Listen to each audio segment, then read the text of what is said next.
Assalamualaikum warahmatullahi wabarakatuh. Kembali lagi bersama saya Nuhid di Review Ustadz. Di Review Ustadz kali ini kita tidak akan mereview Ustadz, tetapi kita akan mereview Ustadzah, yaitu Ustadzah Oki, penunda lapar. Maaf, maksud saya Ustadzah Dr. Hajah Oki Setiana Dewi S.Hum MPD. Panjang banget. Beliau ini mulai dikenal oleh banyak khalayak, oleh masyarakat Indonesia pertama kali sejak beliau bermain di film Ketika Cinta Bertasbih yang memerankan peran Ana Altofun Nisa. Ustadzah Oki ini juga pernah belajar di Al-Azhar, Kairo, Mesir, di film tersebut. Tapi dalam kehidupan nyatanya juga pendidikan beliau luar biasa. S1 beliau di UI, S2-nya di UNJ, S3-nya di UIN, kemudian masih kurang lagi, S3 di UIN masih kurang, beliau S3 lagi di PTIG. Jadi secara pendidikan beliau memang luar biasa. Tetapi kita tidak akan terlalu jauh ke sana, kita tidak akan terlalu dalam mengulik kehidupan pribadi beliau, apalagi nanti sampai membandingkan mana yang lebih kaya antara Oki Setiana Dewi atau Ria Ricis. Kita nggak akan ke sana karena menurut saya itu kayak kurang sopan aja.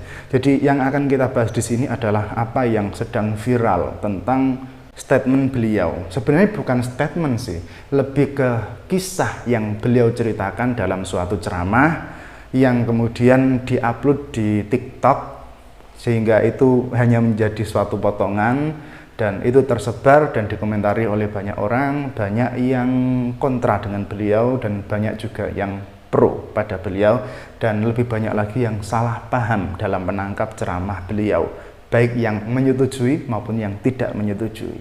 Oke, sebelum kita masuk ke sana, jadi ini kemudian menjadi satu tema, yaitu tema KDRT, kekerasan dalam rumah tangga. Kalau kita merujuk ke undang-undangnya, itu di nomor 23 tahun 2004. Seseorang nggak boleh melakukan kekerasan dalam rumah tangga, dan kekerasan itu meliputi kekerasan fisik tentu saja, kemudian kekerasan psikis, lalu ada kekerasan seksual, dan ada kekerasan penelantaran rumah tangga. Banyak orang yang membayangkan bahwa kekerasan dalam rumah tangga itu hanya soal fisik. Pokoknya nggak pernah mukul berarti nggak pernah melakukan kekerasan. Padahal kekerasan nggak sesimpel itu. Kekerasan itu macam-macam, nggak cuma mukul tok. Kamu ngomong kasar, kamu membentak-bentak, kamu menghina, itu juga termasuk kekerasan. Karena itu nyerangnya psikis. Bahkan terkadang luka yang diperoleh dari kata-kata itu sembuhnya lebih lama daripada luka yang diberikan pada fisik.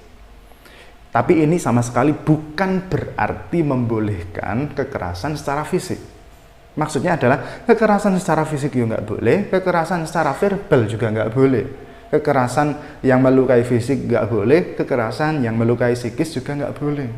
Kemudian lagi kekerasan seksual, nggak mau dipaksa terus, itu juga termasuk kekerasan. Tapi banyak orang yang nggak menyadari.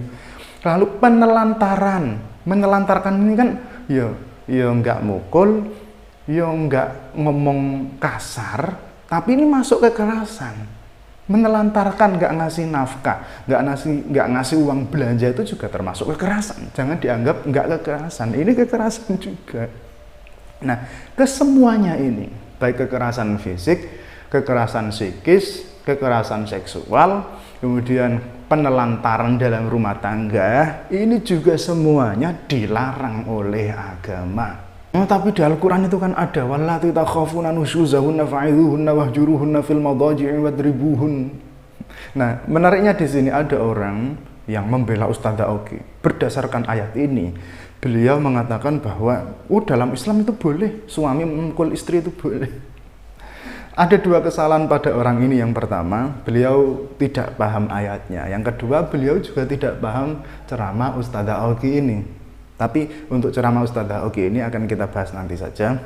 Kita akan meluruskan dulu pandangan orang-orang tentang ayat ini. Jadi ayat ini Wallati takhafuna nusyuzahun, dan perempuan-perempuan yang kamu khawatirkan, kamu takutkan, atau bahkan yang sudah terjadi, mereka melakukan nusyuz.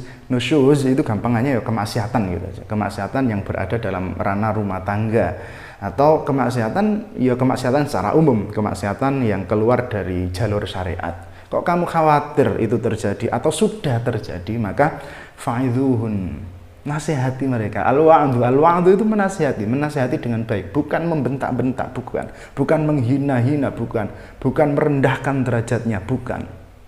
Menasihati. Kemudian ada wahjuruhunna fil madaji'i. Menurut Ibnu Abbas, wahjuruhunna fil madaji'i itu tidak menjima.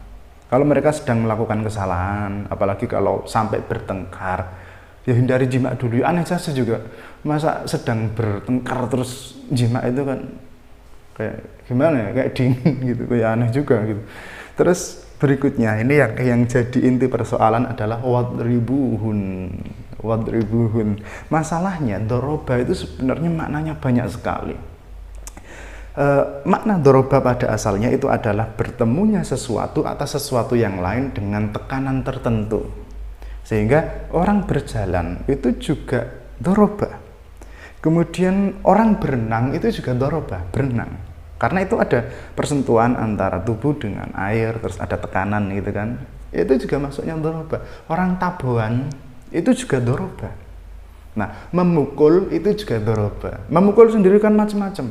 Memukul itu ada yang pakai pecut, ada yang pakai ikat pinggang, ada yang pakai batu, ada yang pakai tangan, ada yang malah lebih parah pakai tenaga dalam, itu juga ada.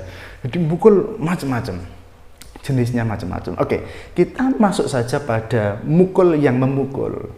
Tetapi semua ulama bersepakat bahwa wadribuhun itu adalah memukul yang tidak menyakiti. Bahkan Imam Syafi'i berkata bahwa meninggalkan memukul ini lebih baik daripada melakukan pemukulan ini. Dan kalaupun melakukan itu tidak boleh dengan pukulan yang menyakitkan. Nggak boleh terus mukul pakai pecut, nggak boleh pakai ikat pinggang, nggak boleh. Apalagi pakai pedang, apalagi pakai tenaga dalam, apalagi lewat dukun dusanten, nggak boleh sama sekali, nggak boleh. Terus mukulnya bagaimana? Yuk dengan tangan saja halus, atau kalau kata Ibnu Abbas pakai siwak. Ada juga yang berkata pakai mindil itu tisu, memukul pakai tisu, jadi nggak sampai menyakitkan. Loh, tapi kok aneh masa dari menasihati kemudian terus ke tidak menjima, terus kok jadi sesuatu yang sangat ringan, memukul pakai siwak atau sejenisnya, terus atau pakai tisu atau cuma diupuk-upuk, kok aneh, secara urutan kok aneh. Makanya ada ulama yang berkata wawu di sini wallati takhafuna nusyuzahunna fa'idhuhunna wahjuruhunna fil madaji'i wadribuhun. Wawu di sini itu bukan litartib, sama seperti di ayat wa qala Allahu ya Isa inni mutawaffika wa rafi'uka ilayya. Nabi Isa itu kira-kira diwafatkan dulu atau diangkat ke langit dulu. Nah, ada yang berkata diangkat ke langit dulu, meskipun di ayat tersebut disebutnya yang kedua. Wa qala Allahu ya Isa inni mutawaffika wa rafi'uka, karena pakainya juga enggak fa. Ya, fa'idhuhunna wahjuruhunna, bukan fahjuruhunna, fil madaji'i wadribuhunna, bukan fadribuhunna. Ketika saya berkata ja'a Zaidun wa Amrun, itu bisa jadi yang datang ya Amr dulu, nggak selalu harus Zaid dulu. Ya bisa Zaid dulu, tapi bisa juga Amr dulu. Nah, ada juga yang berkata kalau masih dalam tahap kekhawatiran, belum terjadi, maka bisa pakai wa'ad dulu, pakai nasihat dulu, karena belum terjadi. Orang kalau belum melakukan kesalahan terus dikasih tahu, itu akan lebih mudah menerima daripada setelah itu terjadi. Nah, setelah itu terjadi bisa pakai dorb dulu, karena dorb di sini itu lebih ringan. Orang kalau sudah melakukan kesalahan, apalagi sedang dalam pertengkaran, kok kamu kasih tahu, tambah rusak, tambah kacau. Makanya pakai dorb dulu. Dorb yang tadi ya, dorb yang halus, bukan dipukul membabi buta, enggak, dipukul. dipukul diupo-upo ya, pemukulannya dengan diupo-upo ya. Wadribuhunna itu maksudnya diupo-upo gini, dipeluk. Tapi wahjuruhunna fil madji'i, jangan dijimak dulu ya, aneh saja gitu. Masa dalam keadaan seperti itu kok jimak, diupo-upo, dirangkul saja, jangan dijimak dulu. Tapi jangan dijimak ya ketika itu aja, nanti kalau sudah keadaan baik-baik saja ya hajar lagi, maksudnya jangan keterusan gitu, jangan keterusan ketika itu saja. Nah, ketika sudah adem, silahkan dinasihati, dan itu akan lebih mudah diterima daripada saat panas-panasnya. Dan orang kalau lagi saat panas-panasnya juga kok nasihati, itu lebih cenderung kemarah daripada ke menasihati. Oke, saya rasa seperti itu, dan kita akan langsung masuk ke cuplikan ceramah Ustazah Oki Setiana Dewi yang sedang ramai diperbincangkan. Ada sebuah kisah nyata di Jeddah. Ada sebuah kisah nyata di Jeddah. Karena itu saya pause dulu, karena di Jeddah Suami istri lagi bertengkar. Suaminya marah luar biasa pada sang istri, dipukullah wajah istri. Nah, ini memukul wajah istri, sama sekali nggak ada satupun ulama yang memperbolehkan memukul di wajah istri. Jadi kalaupun pukulan itu agak keras, ada yang memperbolehkan itu, misalnya tidak ada satupun ulama yang memperbolehkan memukul di wajah. Dan kalaupun di luar wajah nggak ada yang memperbolehkan memukul sampai melukai. Oke lah, agak keras sedikit, misalnya gini. Ini kan nggak sampai melukai gitu. Itu juga pukulan tapi nggak sampai melukai. Itu masih ada yang memperbolehkan. Tapi kalau sudah sampai wajah, nggak ada satupun ulama yang memperbolehkan. Tapi apakah di sini Ustazah Oki membela ini, memperbolehkan ini? Kita lihat dulu nanti. Kemudian istrinya menangis, tiba-tiba terdengar bel pintu rumah berbunyi. Ketika istrinya membuka dalam keadaan sembab, matanya ternyata... Jadi keadaan sembab itu karena menangis ya, bukan mukulnya di mata terus matanya sembab, mungkin gitu. Atau mungkin malah mukulnya di mata, ini malah lebih parah lagi. Ditonjok berarti. Kata ibunya sang istri, suaminya dari kejauhan deg-degan. Berarti rumahnya besar karena suaminya dari jauh. Ya, ruangannya besar dan mungkin suaminya ngintip ya. Tapi nggak terlalu jauh juga sebenarnya, karena dia nanti masih mendengar percakapan antara istrinya dan mertuanya itu. Ya Allah, istriku ini pasti ngadu ini sama mertuaku ini nih. Oke, jadi saya nggak tahu yang menceritakan kisah ini pada beliau atau pada siapapun itu bagaimana caranya, kok sampai bisa tahu isi hatinya gitu. Mungkin ini pernah ditayangkan di Indosiar. Di Indosiar itu kan kameranya canggih banget. Itu bisa sampai menangkap suara hati gitu. Atau mungkin pihak suaminya cerita, kita nggak tahu. Bahwa tadi baru dipukul. Orang tuanya tanya kepada si perempuan ini, anakku kenapa? Kok kamu nangis, matanya sembab begitu, kenapa? Oh, sembabnya karena nangis.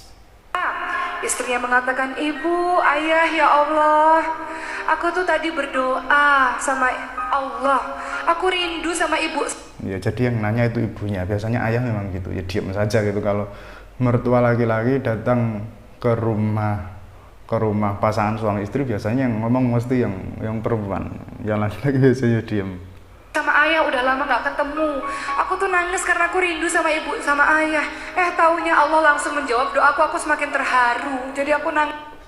Nah, saya tidak tahu apakah kebohongan semacam ini kebohongan atas nama Allah atau enggak. Karena tadi kan ceritanya dia habis bertengkar sama suaminya, dipukul sama suaminya sampai nangis. Terus dia bercerita bahwa dia menangis karena berdoa pada Allah, membawa nama Allah dalam kebohongan. Nah, ini sebenarnya tidak terlalu baik juga ya.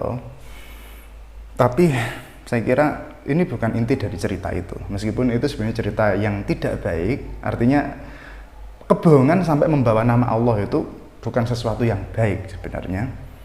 Tapi kisah ini bukan itu intinya gitu maksud saya. Atau mungkin saat dia dipukul itu tadi ya memang benar-benar ingat sama orang tuanya, pengen pulang ke rumah orang tuanya, terus nangis berdoa sama Allah, ya bisa saja itu terjadi. Aku rindu sama ibu sama bapak, bahagia bisa ketemu sama ibu sama bapak. Suaminya dari kejauhan, ya Allah nih istri. Padahal bisa loh istrinya ngadu sama orang tuanya itu. Aku baru dipukul, ada KDRT kekerasan dalam rumah tangga. Suamiku itu kan kalau perempuan kadang-kadang suka lebay ceritanya, nggak sesuai kenyataan, dilebih-lebihkan gitu. Gini, memang perempuan itu suka cerita, suka mengadu. Tapi juga nggak mungkin gitu ngadu sama orang tuanya itu, karena itu nggak asik gitu.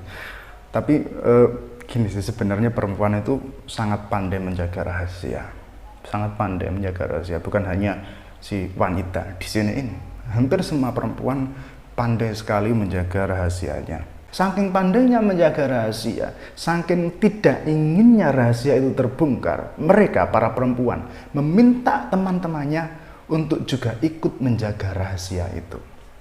Kawan-kawan arisannya, teman-teman pembeli sayurnya, diminta untuk ikut menjaga rahasia itu juga. Saya kasih tahu tapi jangan bilang siapa-siapa, ini rahasia. Ini rahasia. Jadi sampai banyak sekali orang menjaga rahasia itu. Karena mungkin menurut perempuan, satu rumah yang dijaga oleh 1000 tentara akan lebih aman daripada satu rumah yang dijaga oleh hanya satu satpam. Sehingga rahasia itu dia nggak ingin memegangnya sendiri. Dimintalah hampir orang sedunia untuk ikut memegang rahasia itu.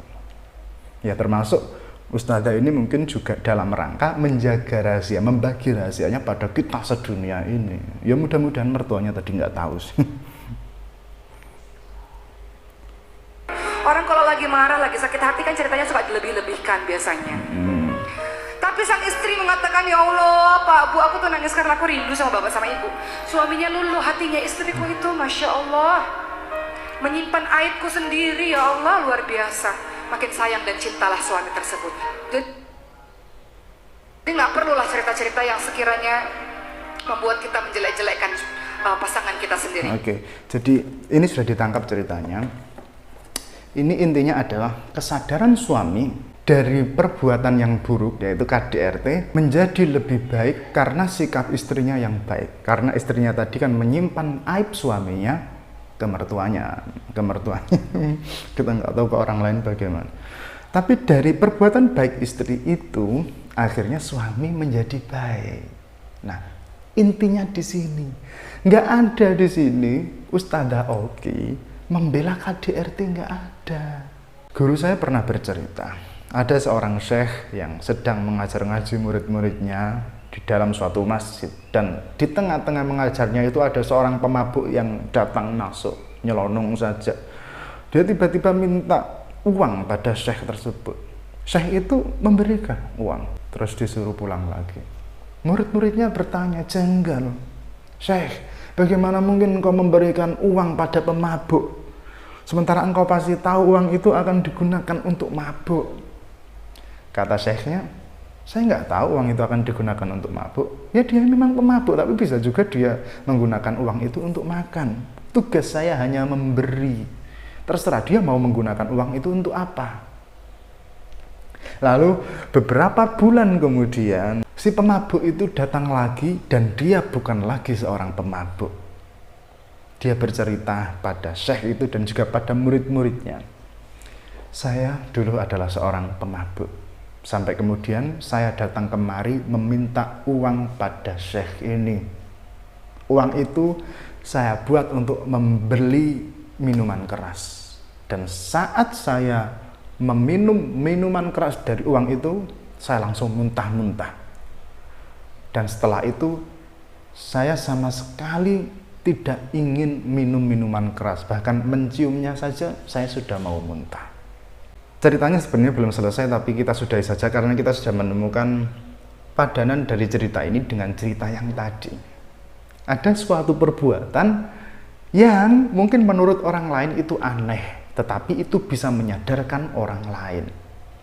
Tentu saya nggak bisa dong berkata bahwa guru saya yang menceritakan kisah itu berarti memperbolehkan minuman keras dong. Masa guru saya menceritakan tentang seorang saya yang memberi uang pada seorang pemabuk yang ia gunakan untuk membeli minuman keras? Nggak bisa dong saya berkata seperti itu, nggak bisa. Seperti Mbak Oki, Ustadzah Oki ini bercerita tentang orang lain, orang lain yang tidak menceritakan aib suaminya yang melakukan KDRT itu nggak bisa dong. Kita bilang bahwa Ustadzah Oki ini membela KDRT.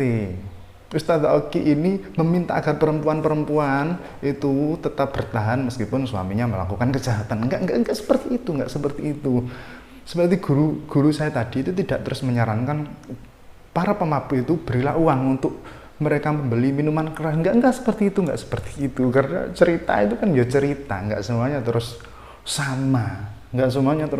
Misalnya tadi istrinya tutup mulut, nggak cerita sama mertuanya. Ya untung di cerita itu suaminya sadar. Kan bisa juga malah lebih sadis. Toh istrinya nggak akan cerita.